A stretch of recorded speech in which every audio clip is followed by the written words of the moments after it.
Let's spend a little bit of time talking about banking in the industry. Yes, as you can see, it's not figured out yet. The lack of access to the federally insured banking system continues to be a real threat to our industry. And what does this third failure of the SAFE Banking Act mean to us here in Kansas, possibly getting on the medical side in the next couple of months? So here's my quick Kansas banking story operating a couple of CBD dispensaries. 2 years ago, Bank of America told me to pull my money out in 48 hours because they found out I was paying employees' payroll via their account to my CBD store. 3 months later, locally Interest Bank found out also the same. I was a CBD store handling payroll through their business account. They gave me 72 hours to get my money out of their account.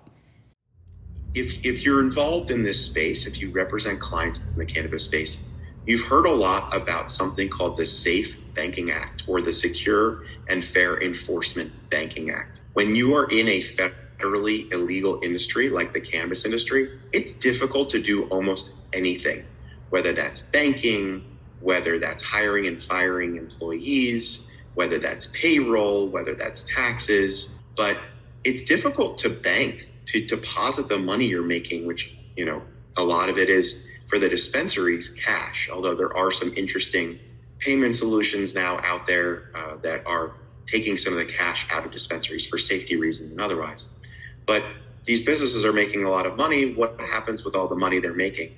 You might think, well, they just go to a bank and deposit it, right? Well, a lot of banks are nervous to work with cannabis clients because, proceeds from an unlawful activity. So there's this bill out there called the SAFE Banking Act that would codify in law a practice that many banks are already adhering to, which is, as long as there's disclosure and the business is telling you where the money is coming from, and they take certain compliance measures to keep things safe and on the up and up, the SAFE Banking Act would say banks can't be penalized for working with legitimate members of the cannabis industry. No problem. And one of those banks participating in the industry of cannabis banking is OBS. And I want to welcome to HempFest. It's really kind of a neat thing to find that not only is Delene Gilbert the director of cannabis banking at Oklahoma State Bank, but also you're a dispensary owner too. So you're well into the business, aren't you? I am. I'm grateful that we're still here, honestly. Very cutthroat. It's very competitive, no matter if you're a business owner, dispensary grow processor, or if you're in the cannabis banking industry.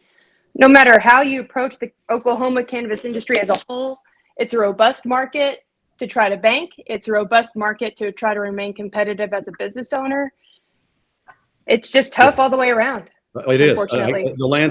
The landscape down there we're going to talk about, but let me read a little bit about what you guys do there at OSB. OSB provides, Oklahoma State Bank provides themselves, you guys being one of the first banks to be the forthcoming in providing banking solutions for licensed cannabis businesses in the state of Oklahoma.